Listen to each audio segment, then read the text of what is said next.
Hi, I'm Lori Morgan, and you're watching Throwback Country with my buddy, Britt Jones. Woo.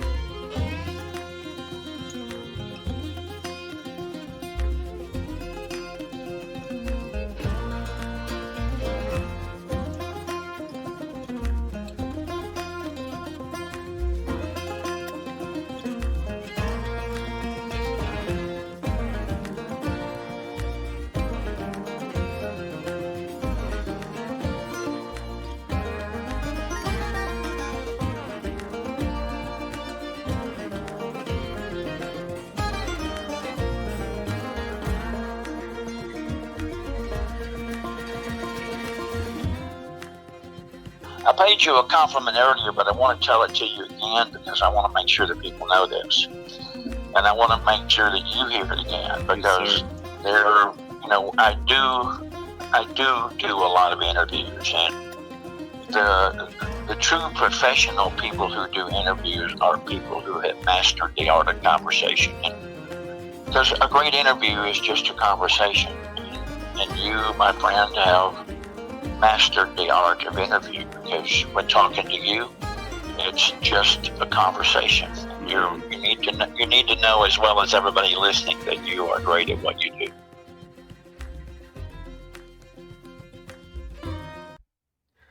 What's up, everybody? This is Britt Jones, and you are tuning in to Throwback Country Music, the podcast. Today, we have an incredible artist, singer-songwriter, Grammy-nominated Deborah Allen. Deborah Allen, you may know her from the late 80s. She had the hit smash single Baby I Lied, among others as well. But she's also written songs for LeAnn Rimes, Brooks and Dunn, Patti Loveless, Tanya Tucker, Conway Twitty, Fleetwood Mac, Diana Ross, just to name, well, several. She is an awesome human being, and I can't wait for you to listen to our chat. Also, if you live in my area, which is Georgia, you know that I love the Anderson Music Hall at the Georgia Mountain Fairgrounds in Hiawassee. We are so excited because they have already announced some of their upcoming events, such as Chris Jansen, Aaron Lewis, Corey Smith, and also my favorites, John Barry and the Frontmen. The Frontmen is Tim Rushlow, formerly of Little Texas, Richie McDonald, formerly of Lone Star, and Larry Stewart of Restless Heart. 3 top-selling bands from the 80s and 90s and early 2000s for Lone Star, but they have a combined 30 number one hits. And they are now in a group called the Frontmen, and they travel the country playing shows of all of their hits combined from those 3 bands. And they also have some new songs out as well. So check them out, the Frontmen, and very special guest John Barry coming up in March. So go to GeorgiaMountainFairgrounds.com for ticket information. Be sure you come to these shows. It's an amazing venue. The sound is incredible. And if you live in anywhere in this area within driving distance, within a 3-hour driving distance or more, you won't regret it. It's a beautiful town. Find you a place to stay. Make it a weekend. But check out GeorgiaMountainFairgrounds.com for all ticket information and dates for all upcoming shows. Also, be sure you check out ThrowbackCountryMusic.com. That's our website. We're also on Facebook, and Instagram is at Britt Jones Music, which is me.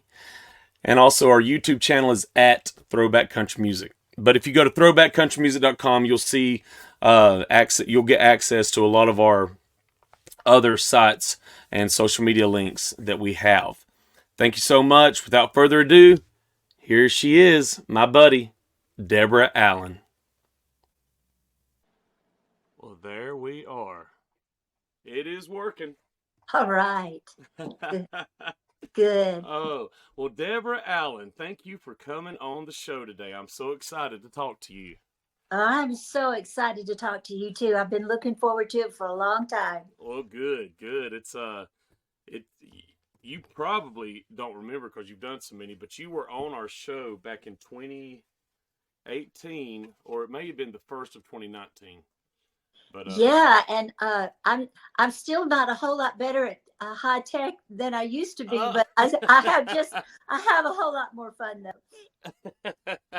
Well, I think you're doing just fine. I had talked to Kay Yeah. Wagner, and she was getting me some stuff on you. And since I last talked to you, I see that. Well, the first thing I wanted to start off. This was from October 25th.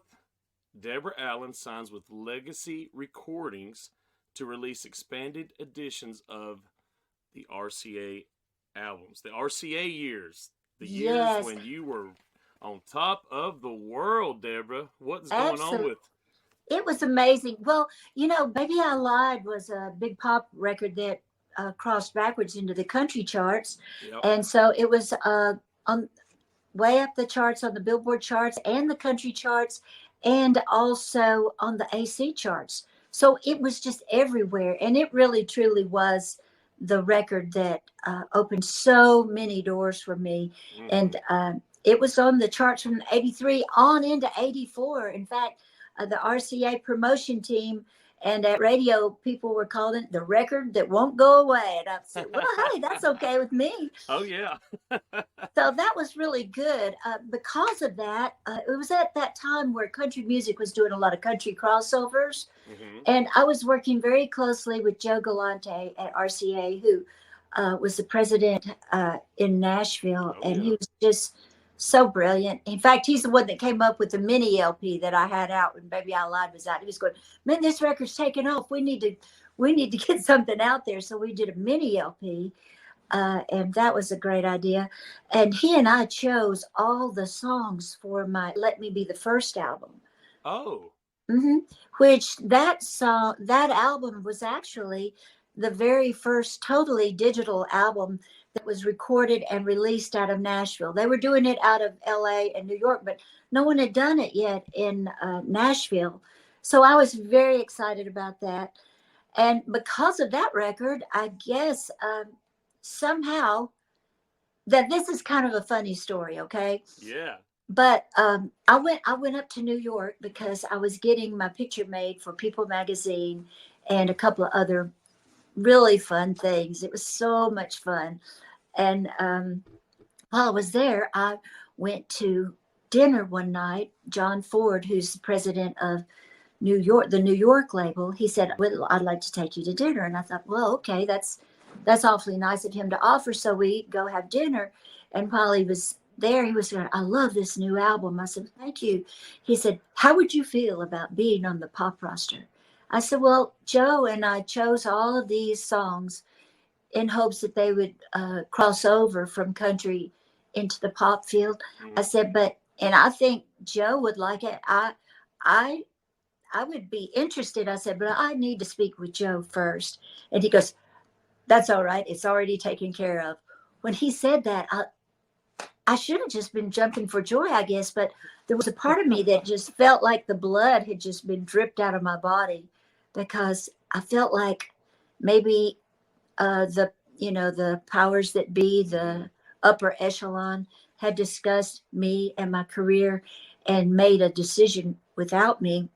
It sort of felt like being traded like a baseball card, So, but you know what? I decided, well, I can run from this, or I can go forward with it. And so I did. I just, I embraced it.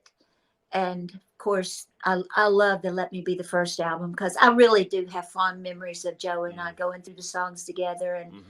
And Heartache and a Half did really great. It was like flying up the charts, and it was number one in all the regions in sales and everything. So I was surprised when I got switched over. But the next album that I did was with the LA office, and it was called, well, it wound up being called Telepathy. It was going to be called You Can't Say No, but while I was at Sunset Sound Recording Studio recording the new album with Greg Matheson was producing it, I met Prince, because he was in the same studio. That's where we met, but we just briefly met. We didn't spend a lot of time together. I can tell you, I'll go into more detail with you about it if you want me to. But the basic outcome was that while I was recording that album, there was this big executive changeover. So suddenly the person that I was working with there, his name was Paul Atkinson. He was the lead guitar player of the Zombies. I don't know if you remember the Zombies. From the Do you remember 70s. them? Anyway, I guess Were they from the 70s, or is that? yeah, they were probably from my high school days. They were an English band. Oh, okay. And Paul was the guitar player with them. I liked Paul a lot. Awesome. But he went to EMI, and then Don Grierson came to. I don't know if it wasn't Don Grierson. I forgot who it was. The new executives came in, a new batch of people. I went through a couple of executive changeovers, so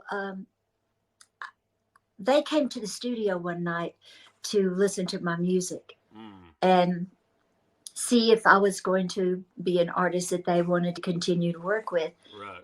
So I was in there all decked out, in my best outfit for meeting somebody new. And I don't know, it just started kind of feeling a little claustrophobic to me. And because they were judging me basically. Yeah. So I said, I'll be right back. I'm going to go get me a cup of coffee. So I go across the basketball court. See, Sunset Sound is like a compound. It's built around the basketball court. Yeah. So I go across the basketball court into the office to the ladies' room. And then I come back out and I grab me some coffee. And I'm standing there, and lo and behold, there's Prince again. I'd already met him once, but there's Prince, and he's shooting hoops at the basketball court. Oh, wow. And I'm standing there with my coffee, and I'm going, oh, that's a good one. Oh, shoot. Oh, no, that's a good one. Then he dribbles the ball back there beside me. And he had on like a pink silk bell bottoms with pink silk platform boots and pink silk matching shirt with gold pinstripes. It all had gold pinstripes. He comes back there beside me, and I say, I like your outfit. And I had on this yellow suede jacket that had been splattered with silver and black paint. My hair was really pooped up, jacked up, And I said, I like your outfit. And he goes, likewise. That's all he said to me. And I said, well, I better go. So I went back in. When I went back in the studio, the executive said, we really like what you got going here. He goes, with a couple more, if add a couple more new things to what you've got going. And they said, we think we can run with this. And I go, okay. So I get on the plane, I fly back to Nashville because I love Nashville. Yeah. I'm from Memphis, and I've lived in Nashville since I was 18 as my permanent residence. And I just love Nashville. So I flew back to Nashville. I was sitting in my kitchen, and I was like, God, please just tell me what to do. And all of a sudden said, well, you met the genius of our time. You met Prince. I went, you're right. So I got out a piece of paper and I wrote him a letter. And I said, dear Prince, I said, my name is Deborah Allen. We met briefly at Sunset Sound on the basketball court. RCA had an executive changeover, and they've listened to my new project, and they feel that they can run with it if I record another couple of songs. I was thinking and wondering, it would be merely wonderful if we could work together in some capacity, perhaps write or produce. You could, produce something, whatever might interest you. Here's a cassette to show you how long ago it was. It was 1986, probably then, because it came out. It came out in 87, I believe. I don't know. I'm bad with dates. I'm bad with time and dates. No, it's all good. But anyway, so I wrote him and said, thank you for listening. I hope to hear from you soon. Sincerely, Deborah Allen. Well, I mailed it out to Coke Johnson. That was his engineer. We'd kind of become friends. And I mailed it to the studio. And actually, I overnighted it. And it wasn't long after that, a couple of days later, I get a call from Coke Johnson. And I say, hello. And he goes, Deborah, Coke Johnson here. And I said, hey, Coke, how you doing? He said, I'm good. He goes, hey, listen, I got this song here that Prince wrote for you. Where should I send it? I said, oh my gosh, are you kidding me? He goes, no, I've got it right here. I just need to know where to send it. And I went, oh, come on now, Coke. Tell the truth. I said, is that a song that Prince had already written? Or did he really write that song for me? And he goes, no, he wrote it for you. He said, I was in the studio when he wrote it. Oh my I said, goodness. oh my gosh, send it, please send it. So he sent it. And at first, RCA, the label in LA, they didn't really want to do it. And I was like, why? Wow. I said, Prince is amazing. He's the genius of our time. Why would we not do it? And they go, oh, he's going to be way too expensive. And I go, hey, I said, he just made $60 million with Purple Rain. I don't think he's doing Yeah. this for money. I think he just wants to help out, and he's written this song. And so they agreed to it. And, sure enough, he did not, Oh charge man. much at all. In fact, after it was all over, he called me one day on the phone. He goes, Deborah, who's going to mix the dance mix? And I said, I think they think that this is the dance mix because it's so long. He said, oh, no, no, no, no. May I do it? I said, well, I'm saying yes. Yeah. So anyway, it was just an incredible experience. Well, those two albums, the one I mentioned to you, Mm-hmm. the Let Me Be the First album, and I wound up naming this album Telepathy, which was a song Right. that Prince wrote for me. For some reason, I don't know if it was for political reasons or what, but they just got taken off the market. And it always broke my heart because I Oh felt like wow. I was really rising to the occasion as much as I Mm-hmm. could, to putting my best foot forward. But recently, like probably back in September, I started noticing some on Facebook and on the internet, Mm-hmm. fans and friends reaching out to me going, we can't find your Let Me Be the First album. We can't find your Telepathy album. I said, well, go to Spotify or go to, Yeah. YouTube. I'm sure they're out there. And they said, no, no, they're not out there. So I checked around and they weren't out Oh there. wow. So my good friend that does my website for me, his Mm-hmm. name's Dustin Soper. He's my webmaster. I said, Dustin, who should I get in touch with? He kind of scoped it out, and I wound up talking with a guy named Timothy Smith at Legacy Records, which is a division of Sony, which used to be RCA. Oh okay. I didn't know if there was going to be a chance that we could do this, but what has happened, and it's really been a thrill for me, is they've done these, they've remastered them and enhanced them. They're Oh like wow. high resolution versions of these two albums that I Mm. recorded back in the mid 80s or late 80s Yeah. actually. And they're out there now. They're out there for everybody to hear and to download, stream on all the digital platforms. So it's almost like I just went in and recorded two brand new albums because I hadn't even heard them in so long. Oh wow. And it's a greatest Christmas gift. And I'll tell you something else too. My video on Rockin' Little Christmas. Yeah. Um, wait a minute, was it Rockin'? No, no, not Rockin' Little Christmas. Although Rockin' Little Christmas is out there, and I love Rockin' Little Christmas. They may have enhanced that one too. As a matter of fact, yes, they did. So much has happened; it's hard to keep up with. That's awesome though. It really is. Also, the telepathy video, which was shot on Super 8. I mean, it's kind of, we did it at the house and just every time we'd shoot a little bitty tiny roll of film on Super 8, we'd run out to the airport and send it off to Kodak to get, you Oh know, wow. that's how archaic it was. And it was really Wow. splice and dice. But Yeah. that's the video that became the official video. So they've enhanced that. And then they've enhanced the Rockin' Little Christmas video, and so those are out there. Plus, they dug up in the vault um, a soundtrack thing that I wrote with Mike Post. Mike Post, I love Mike Post. Mike is an incredible composer uh, from Los Angeles, Mm. and he is so sweet. I love him, and he did the Rockford Files theme, and he's Oh done. yeah. I mean, I that just to say that is Mm-hmm. huge. It's huge. But I mean, Mike's just been a composer of so many things. I couldn't begin to list them all, but he's a great person, and he invited me to sing and write for the Tommy Lee Jones movie called River Rat. Oh, So okay. I hadn't been able to find that either. And they had put that, on some of the expanded versions. We even have the dance track now, the one that Prince um, uh, mixed, Right. offered to mix, and it's out there too. So, hey, hold on 1 second. Hey, guess what? I just happen to have a copy. I set this out here because I thought somebody's going to talk to me about this, and I want to have it. Okay, That's so awesome. this is the Let Me Be the First album. Oh yeah. Wow. Yeah, Look at I you. had so much fun making this record. Oh, I bet. I really thought it was going to be a big country record Yeah. because it's got a song on it that I really love, and I've started occasionally adding it to my show. It's called "If I Didn't Love You," Yeah. and it was actually the song that I wanted to be the follow up to "Baby I Lied."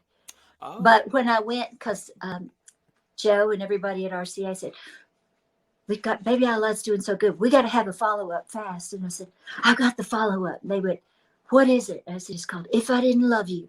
They said, "Oh no, you can't cut that." And I go, "Why can't I cut that?" They said, "Because Gus Harden has cut it, and it's going to be her first single, and it's coming out in 2 weeks." I went, "You're kidding me. I can't cut my Wow. own song." Well, I wound up meeting Gus Harden. She Yeah. was a wonderful person Mm. and such a cool artist too, had a real bluesy voice. Mm-hmm. And then throughout the years, other artists have recorded it, like Nicolette Larson, Tanya Tucker, Juice Newton, and Lori Morgan, and of all things, also Conway Twitty cut it. Oh And wow. so then I also cut it on this album. So That's it turned cool. out okay. I was a little stunned at first that I didn't get to cut it, but in a Right. way, I'm Yeah. kind of glad it worked out that way Yeah. because it's such a compliment to have them record my songs. Oh, no doubt, Deborah. Lori was on the show a couple weeks ago, and I she love talked about Lori. Joe Galante Yes, because he, Joe. yeah, Joe is a genius. There's no doubt about it. And to have him in your corner on mm, RCA Records is a big, big deal. And he was in my corner for much of my tenure there. yeah, I love Joe.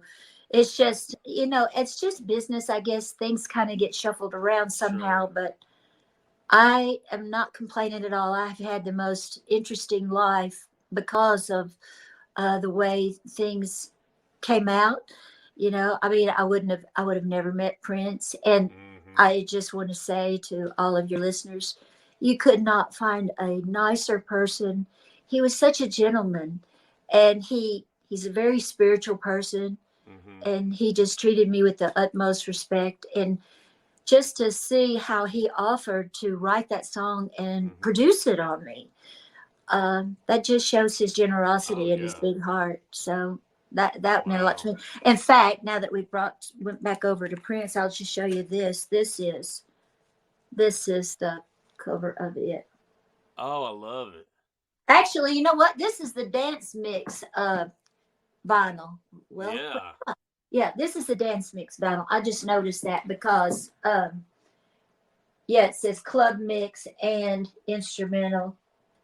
That's pretty cool. I didn't even know that was on there till just now. that is cool. I love the cover. Thank you.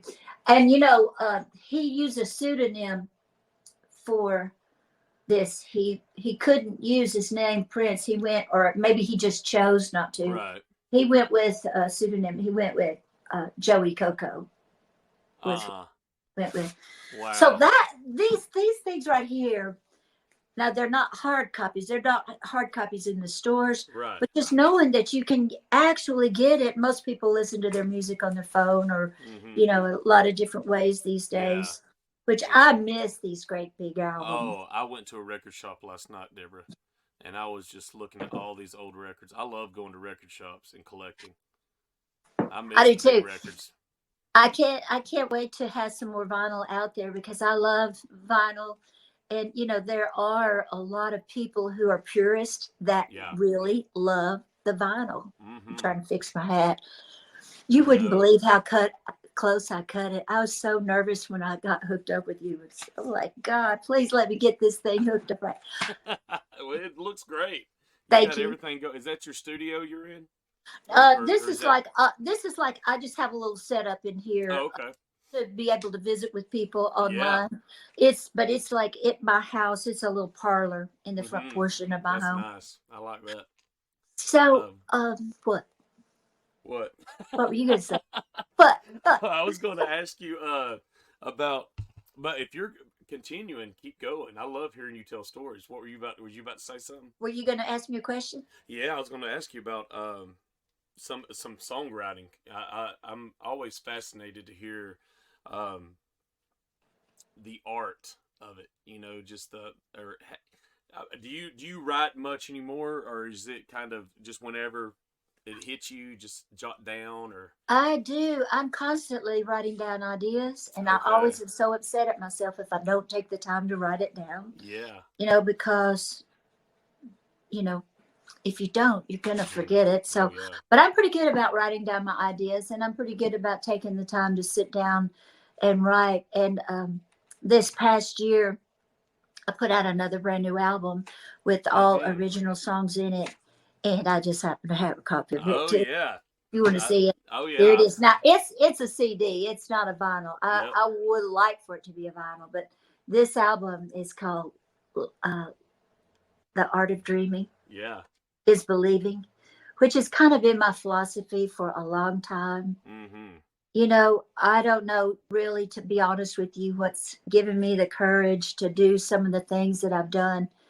To interact with certain people along the my way in life, but I just feel like life is an adventure, and God puts us in these places for a Yeah. reason. Hmm. So this album is called "The Art of Dreaming Hmm. is Believing," and the way it happened was, I have, to be honest with you, I've got so many songs. I could never record all of them, but I have recorded a lot of them, but that Hmm. haven't been out. Right. So I had started doing a little series, and I still may jump back on that at some point. But it was a series of recordings I'd done, and I was calling it. They were little EPs on the internet, and I called it "The Best You've Never Heard" from Deborah Mm. Allen. I love that. Yeah, and so I had it out there. I was doing some TV shows and different things to promote it, and my friend Chuck Rhodes, who worked with me when I was on Giant Records, when I had Rock Me Out and Hmm. all that. He was one of the promotion people that I met, and we traveled the country just promoting. And he called me up and he said, "Hey, I saw you on the show the other night." He goes, "What's going on with these EPs that you've got going on?" I said, "Oh, well, I've just got so many songs and I just want people to hear them." And he goes, "Well, hey, I'm at."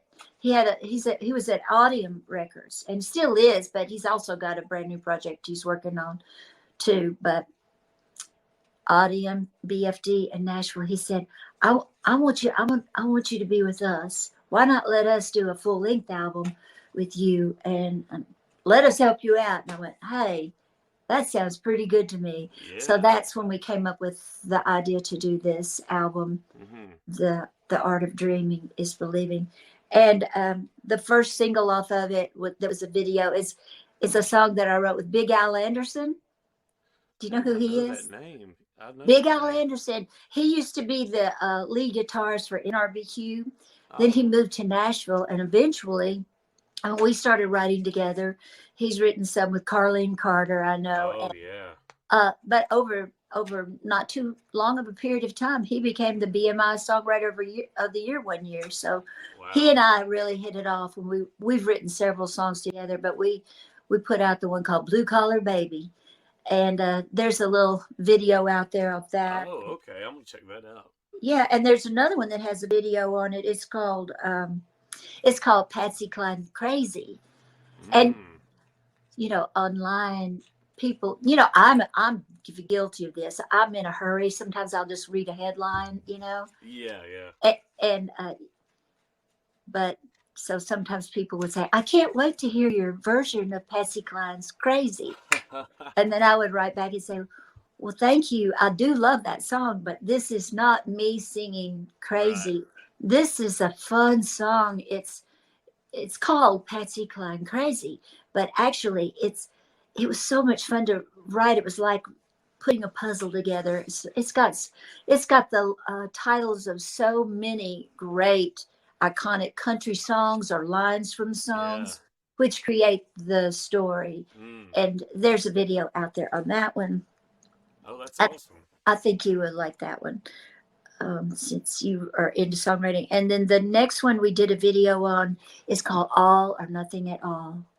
It's a Mm. big, elegant, big country ballad, but it's a really fun song to sing. I really love it. It's called All or Nothing at All. And uh, my good friend Ray Stevens, Mm. he said, "Why don't you come over here to my studio and shoot part of your video here?" I mean, that's just how Yes. sweet Ray is. Oh. And if any of your listeners have never been to Cabaret, which is his nightclub, you Oh, should check I it. know what you're talking about. I've never been to it. You've got to go. Oh my Oh gosh, my you'll laugh gosh. so hard your face will hurt. Where's that at? It's in Nashville. It's It in is? West Okay. Nashville. Okay. And yeah, it's on River Road. It's Okay. right off of Charlotte and kind of in West Nashville. Oh, up on a hill. I mean, it's a wonderful building. He designed it where he could have a studio and his offices and the showroom. Everything is there. They've got it all wired up to do live shows there. In fact, I did a Larry's Country Diner from there one time, and it's Oh, just a beautiful yeah. place. But you should go see Ray. Oh, I He want to. he's still singing as great as ever, and he's funny as ever, and he's written the classic song "Everything Is Beautiful," and Oh, then of course. Yes. his Oh, funny stuff too. he's a legend, no doubt about it. So there's some of my favorite songs on this album here. One is called "Someone Like You," and like I said, I'm involved in writing on all of these. One Mm. I love called "Memphis Rendezvous" because I'm from Memphis, Yeah. and "Run Baby Run," and "Lion Lips" is kind of fun song. That'd be a fun video to do. But one of my favorite songs it's a very sultry, kind of a Delta love song called "Shameless Love." Mm-hmm. And then I really love another one called "Someone Like You." And there's a song on here that I've actually put on two albums because I Okay. recorded it two different times. So it's called "There's a Last Time for Everything." One of them's kind of an unplugged version of it. That version is on my "Hear Me Now" album, Yeah. but the new version is here on the "Last Time for Everything."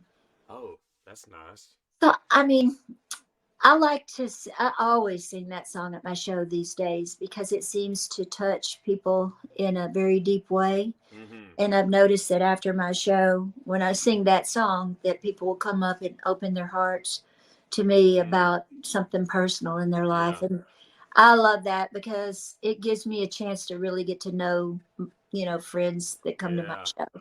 Oh, wow. Did you did you do another show this year at the Franklin Theater? Let's see. Yeah, I did. Yeah. Yeah. I did. I did. As a matter of fact, when I sang "Someone Like You," I saw my husband Raymond out to the side, and I pulled him out on the stage and wound up singing it to him because I had just congratulated my friends Teresa and Robert Epps on their anniversary, Mm-hmm. and so it just seemed like the right moment. So then Yeah. Raymond come out. That was kind of cool. We probably have some video footage of that we can put together at some point. Yeah. But yeah, I did. And actually, if you're going to be in Nashville, I think in April, I'm going to be doing a song. I'm hosting a songwriter round Oh, at the nice. Franklin Theater. And then next Christmas, uh, 2024, I'll be doing my regular Christmas show. I didn't Right. do my Christmas show this year, and I was kind of sad. I was being like a little sad about not doing it, but just to be honest with you, well, anybody who knows me knows that I'm very, very close to my mother. We Mm-hmm. we are super close, but she had a health setback. She had just a light stroke. Thank goodness it was a light one.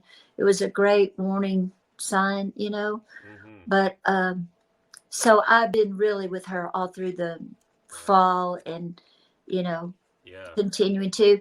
But she's doing really good That's and good. getting stronger every day. And, Mm-hmm. you know, we learned a lot too about things. She used to take a baby aspirin every day, and then for some reason she quit. And when that happened to her, uh, the doctors at the hospital said, "Why did you quit taking your baby aspirin?" She goes, "I don't know." They said, "Well, you need to take that baby aspirin." And then they gave her some other light medications, not really a lot, but you know, life is I, fragile. That's why it's so important to tell the people that you love them and take time for your friends. Like, amen. I was so excited about getting together with you today. Oh, I'm thrilled. I remember the first time I talked to you a long time ago. You were such a. I love hearing you tell your stories. Thank you. And oh yeah, you're a great. Well, you're. I mean, that just shows the how great of a songwriter you are as well. But you do. You have some great stories, and I was going to ask you about this one because um, I don't know if I asked you last time, but when so you is it just one or is there more than one song you recorded with George Jones? I recorded one duet with George Yeah. Jones. Okay. Yeah, Okay. our love is ahead of its time. That's what it was. Okay. I love it. I love being in the studio with George. Yeah. Um, I was in the studio with George doing that at the same time I was recording the Let Me Be the First album. Oh wow. And yeah, and when I was singing with him, we sang it live. We sang it live. I did a live Oh, in the studio. in the studio, Oh wow. and he would look over at me and he goes, "Where'd you learn to sing with so much heart?" And Oh. I was didn't know what to think, and I said, "Well," I said, "I learned to sing in the car riding down the road with my mother." Yeah. Seriously, my mother, she in Memphis when I was little. Of course, we didn't have seatbelts, Right. and I would be over there next to her, and she knew I wanted to be a singer. That's a whole different story into itself. It's our story, but Mm-hmm.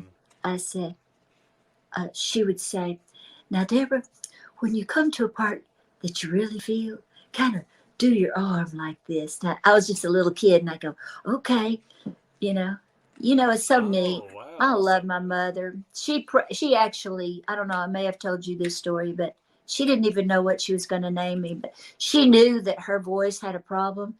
uh Well, huh. now they have a name for it. It's called spasmodic dysphonia, Mm. and she gets Botox injections in her vocal cords, which has helped her tremendously. Yeah. But back then, they didn't know what was going on, and she didn't either. She just knew she had a problem. And so when she was carrying me, she would say, "Please let this be a healthy baby." And Mm. then and kind of as a quick afterthought, she'd go, "Oh, and please let this baby have a strong voice." Oh. And so the day that I was born, when I was being born, she said this rainbow went across my body. She said every color of the rainbow just went across you.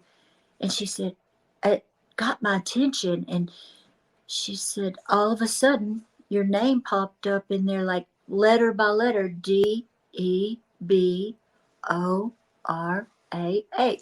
And she said I knew God was talking to me. And I said, "Thank you, God. That's what I'm going to name her. I'm going to Wow. name her Deborah." And she said, I held on to it. I just kept looking at it as long as I could because I knew that was a revelation from God. And so she said, the only thing that would have given it away was when the nurse walked in and the nurse said, "So, what are you going to name your little daughter?" And she goes, "I'm going to name her Deborah." Mm. She said, "Oh, Deborah, Debra." And she said, "No, no, it was Deborah."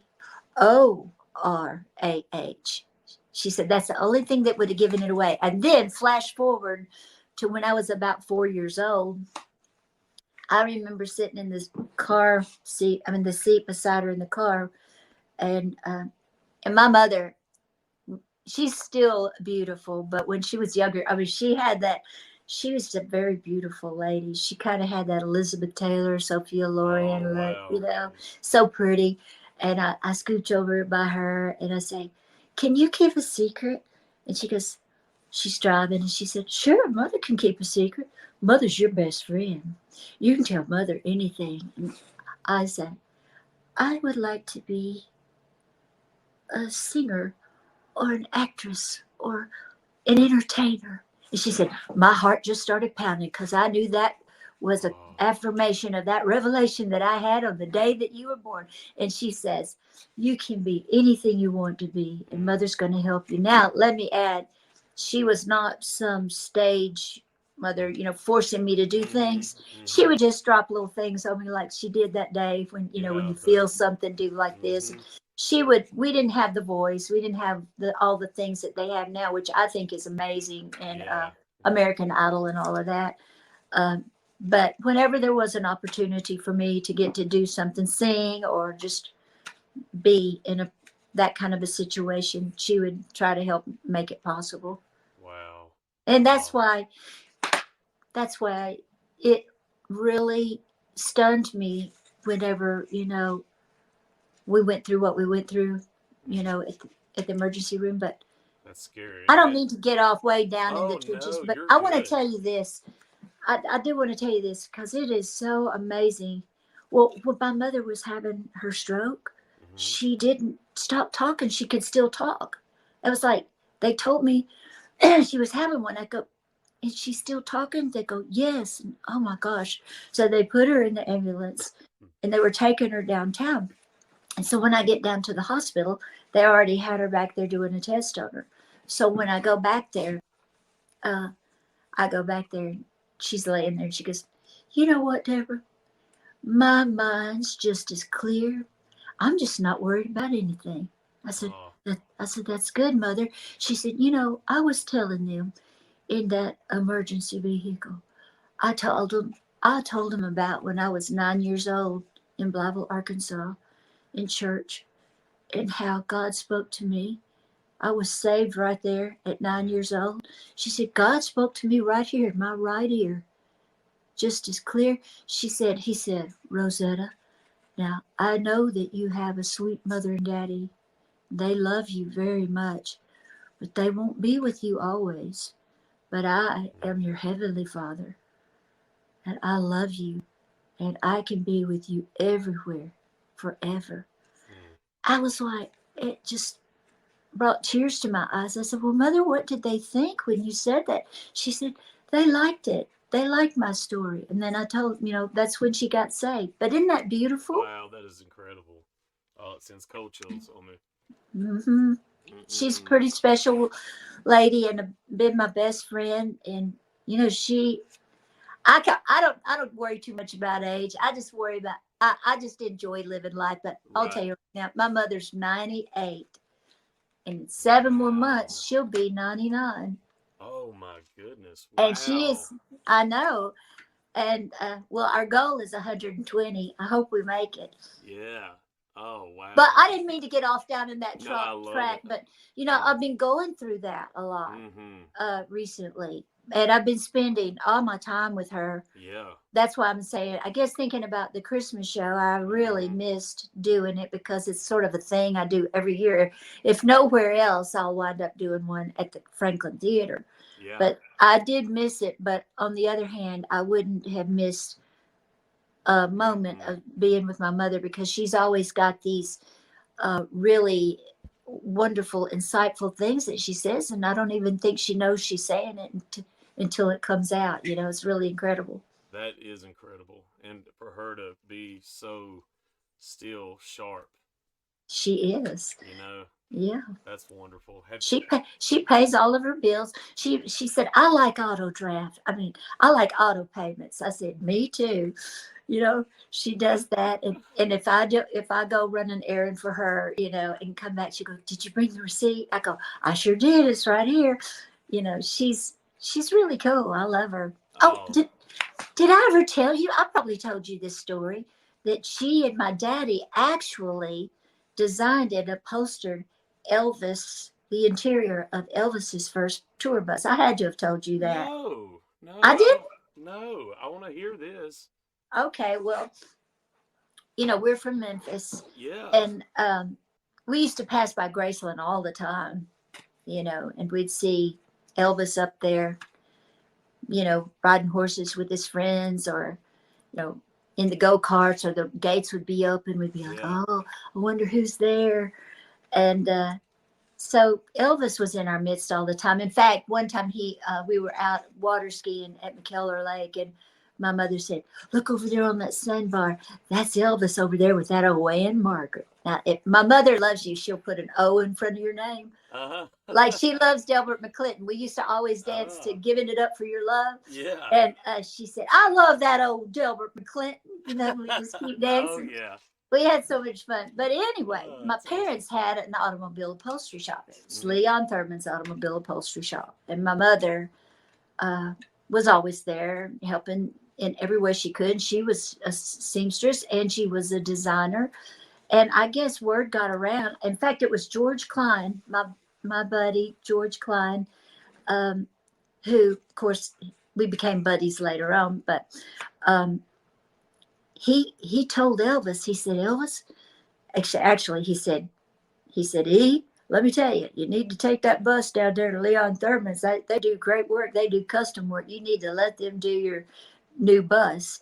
And so he did, but the Memphis Mafia brought the bus down to the shop. And my daddy was like, it's kind of fun for the first couple of days to have them around, but he went over to him and said, y'all gonna have to quit hanging out here. You're causing too much of a commotion. I can't get anything done. But they kept hanging around. He goes, I'm gonna take this bus out of here.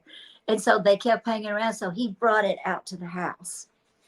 And my sister Judy and I camped out in it. I think I was about 3 years old or something like Yeah. that.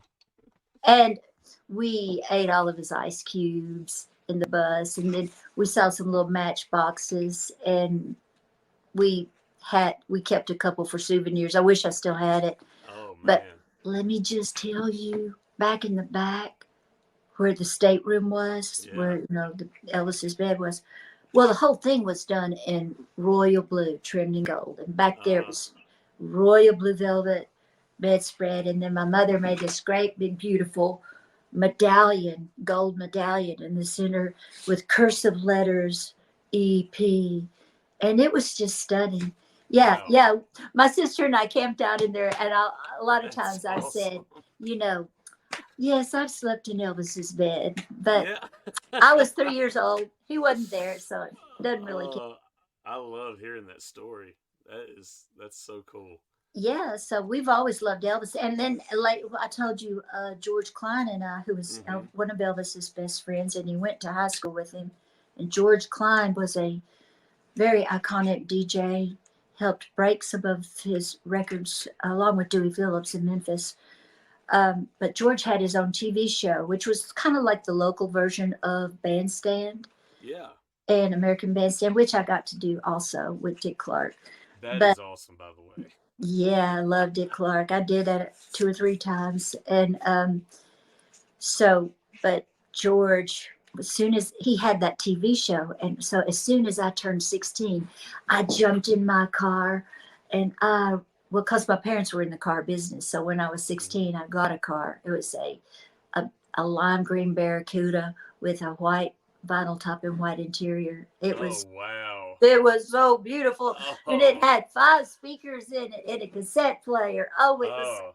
fun, and it had a luggage rack on the back. It That's wasn't awesome. one. It wasn't like a 340 or anything real fast. It was a Yeah. 318, but it was plenty fast enough for Mm. me. So Oh I get yeah. in my car and I drive over to WHBQ, which was where he did the show, and I auditioned and I got the show to be a WHB cutie, and we would dance and go, like say we'll be right back and stuff like that. Yeah. But I told George I was my dream to sing. I was enjoying his show and that I was thinking about moving to Nashville. Mm. And he really encouraged me. He said, I think you should do it, Deb. I think you should. I think you should go. And I did. And I never looked back. I go back, but I never look back on that decision. In fact, Wow. really, to be honest with you, good or bad, you doesn't do a whole lot to look back. Hmm. It's always good to Hmm. look forward. Exactly. Exactly. I love that what you just said.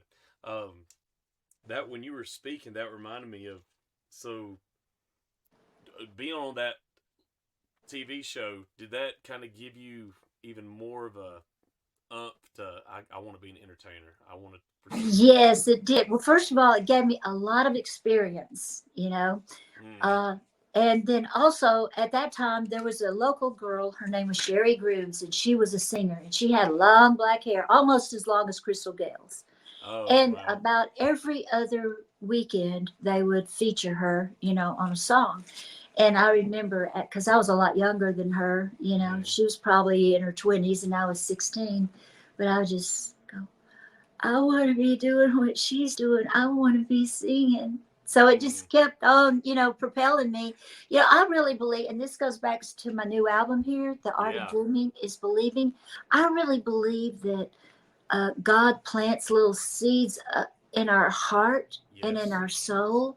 And those aren't by any accident. When you have a desire and urge to do something, Mm, that's really, you know, that's somewhat of a calling. You know, it's your yeah. dream. It's a dream. It's a seed of a dream that God planted in you. And so, you know, if you feel that about anything, you know, just start watering those seeds. And the next thing you know, Yeah. you know, 40 years will go by and you will have grown a great, great big tree of Right. dreams. It's Oh. an amazing thing. Oh. Man. I love that. You're so inspiring, Deborah. Well, thank you. Well, you are too. I don't know. I guess, you know, even though we don't visit a lot, we visited before, and Yeah. I just feel so at home with you. And I was so looking forward to talking with you today. Um. That is so encouraging for you to say that because the Lori told me that. Um. Actually, Lori told me that. Jesse told me that. You know Jesse, her son. Yeah. And Mark Miller told me that last week. The same thing Wow. that you're saying, and it just Wow. that's encouraging to me because I wanted to create a space for my love of 80s and 90s icons and legends of country music, and I just want people to know that these artists, including you, y'all are still making music. You're still out there. Just because radio, is what it is. I want a place where I will honor and just lift up people like Deborah Allen, Lori Morgan, Mark Mill. That's my whole desire about this podcast. I want it to be just straight up good old conversations, like you're having today. And Well, you know what? That means the world to me, and I know it means the world to them too, because it has become our life. And to know that people are still enjoying the work that we've done and the mm-hmm. work that we're doing. I saw Lori. Well, Lori recorded another one of my songs. Let's see. Oh, she cut If I Didn't Love You. I told you that. Yeah. No, but I saw Lori at a video shoot that we did with the Oak Ridge Boys, and Kid Rock was there. Oh, you did that shoot that? Yeah, I know. I heard about this. Did she tell you about it? You know, I haven't been telling very many people about it because I didn't know if I was supposed to or not. But if the cat's out of the bag, that was a Well, I don't know if it fun is or day. not. She got really sick after that, though.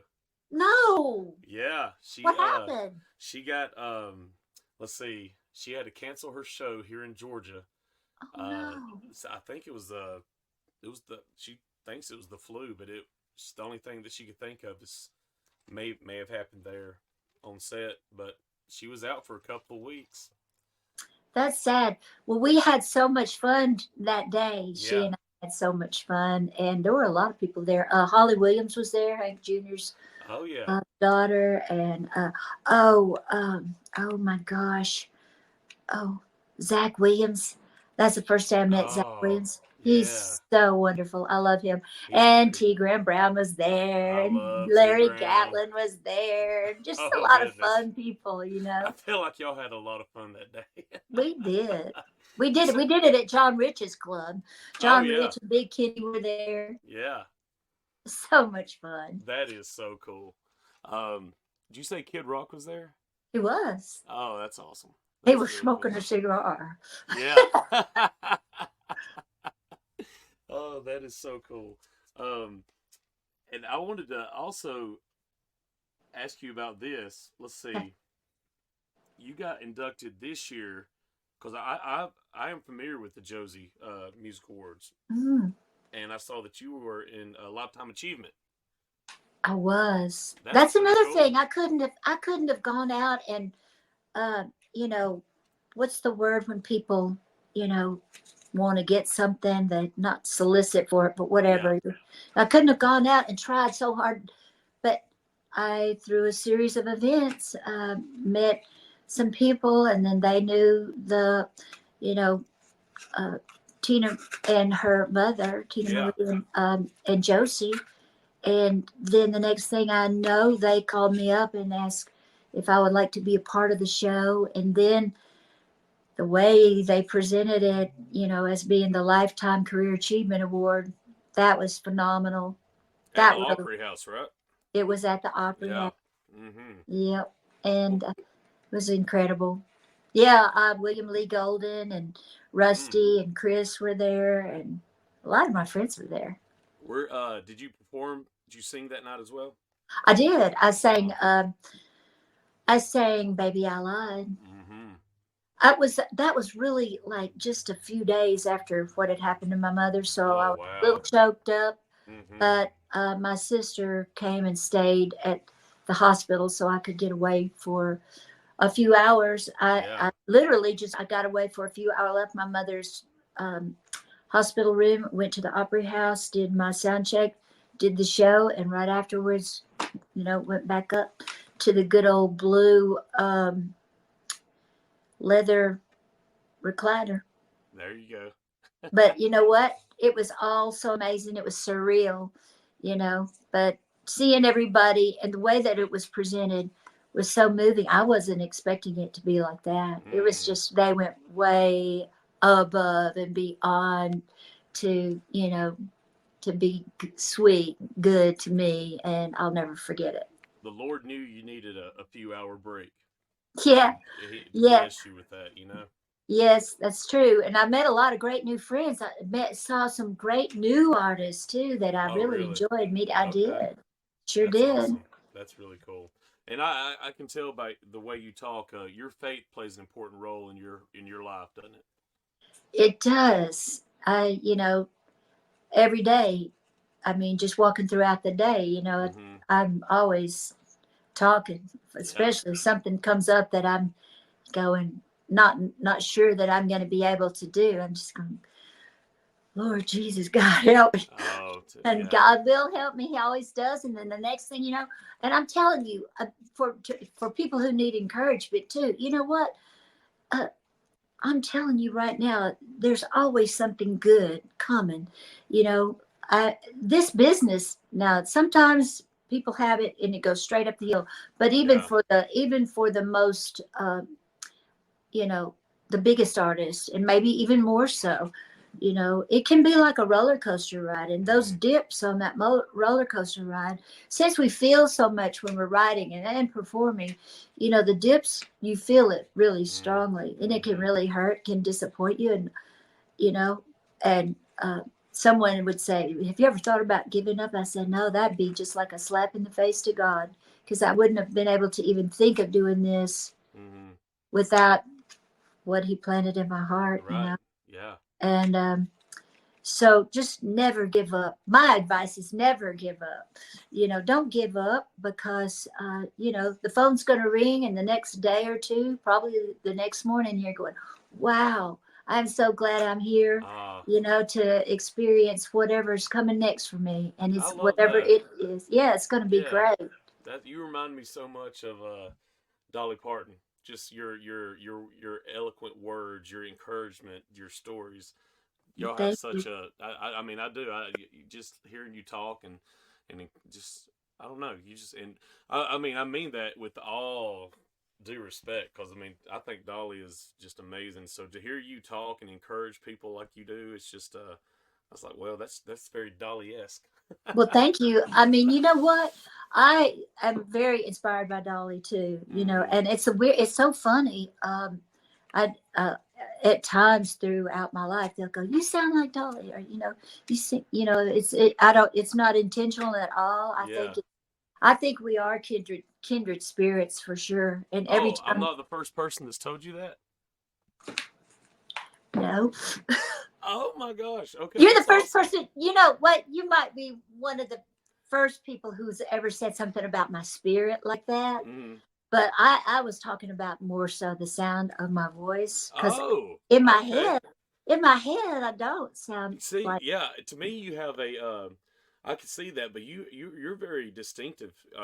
You know, you have a distinctive voice. I thought you stood apart from the rest of the roster. You know, when you had baby I lie. Yeah, I think you have a very beautiful, distinctive, unique voice, Deborah.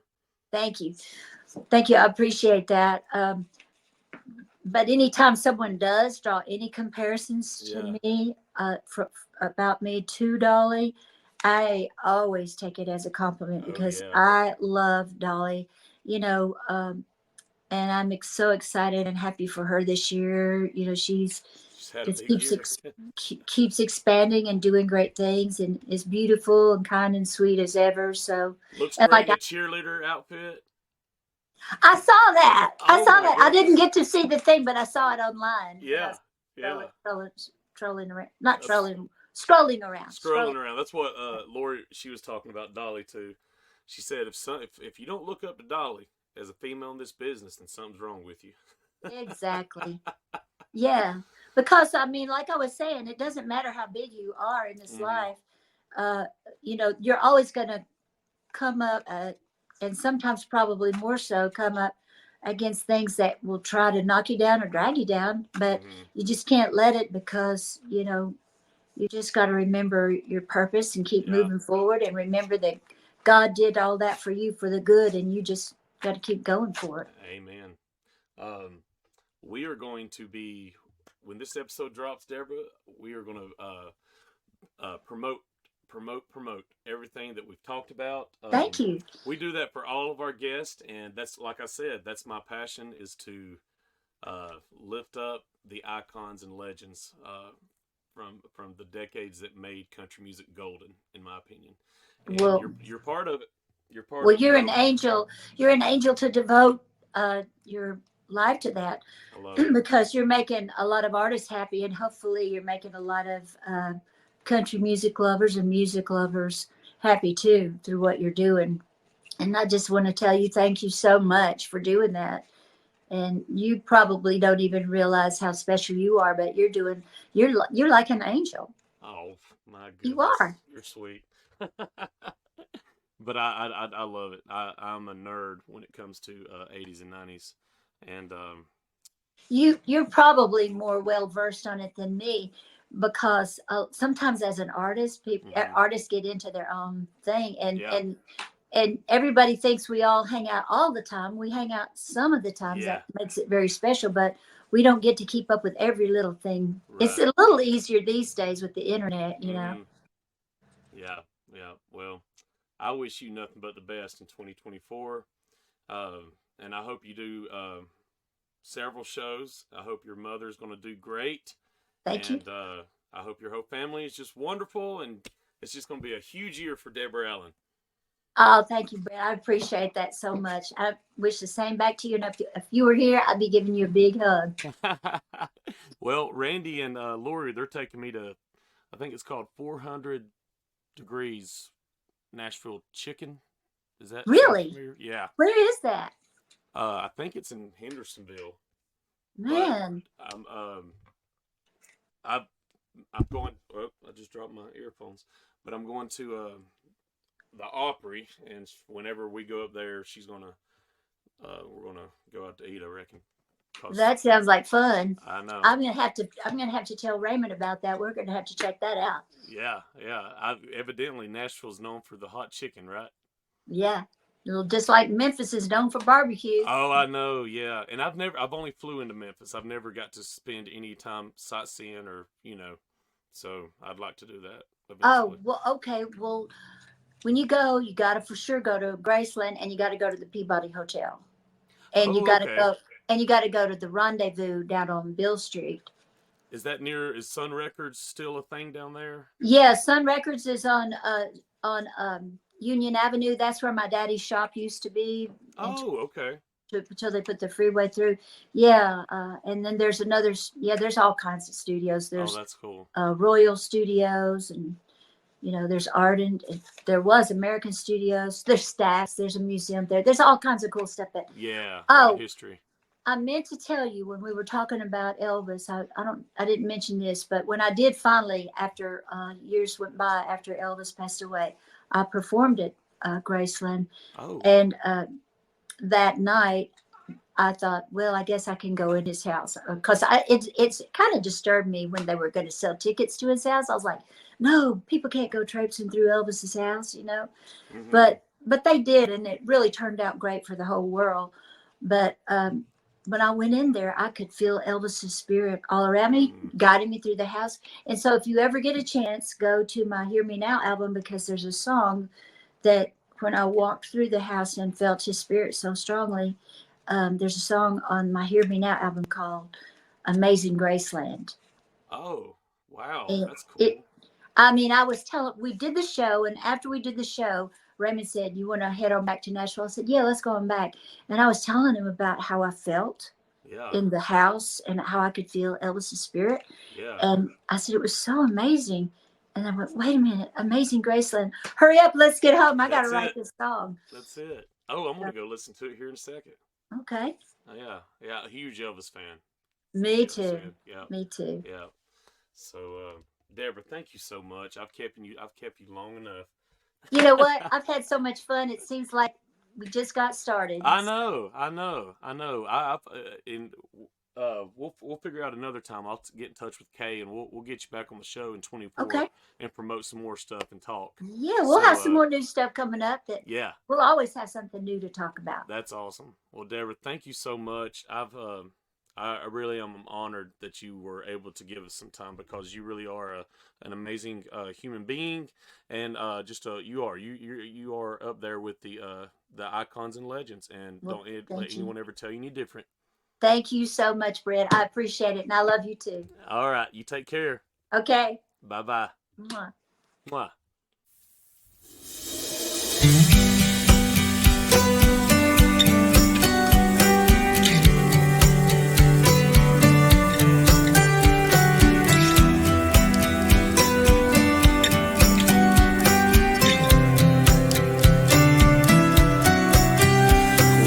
Roping the wind every Friday night, singing those songs, living our lives with all our friends down in the lowest places. We would ride around with the tailgate down, rodeo playing in the background. All those memories we were making. We never went down until the sun came up. Papa loved and Mama blasting in my truck. I was calling Baton Rouge. Shameless, it never got old. I still hear that thunder roll. It's where I've been. It's made me who I am. Somebody play me those songs again. Well, the whole town cried the day Nolan died. We sang to dance at his last goodbye. And up the river, his vessel will sail on, just to relive all our glory days, singing those songs, all the noise we made that summer. I wanna ride around those tracks again. Yeah, we never went down until the sun came up. Papa loved and Mama blasting in my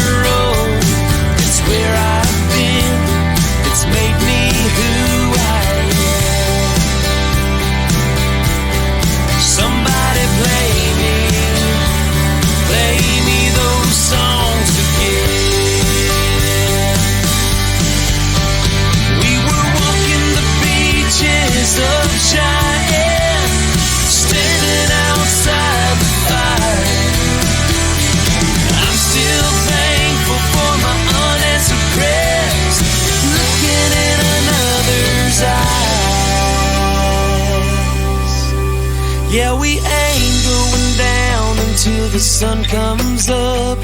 Papa loved Mama blasting in my truck, and I'm still calling Baton Rouge.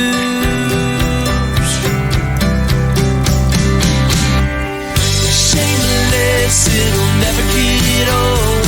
I still hear that thunder roll. It's where I've been, it's made me who I am.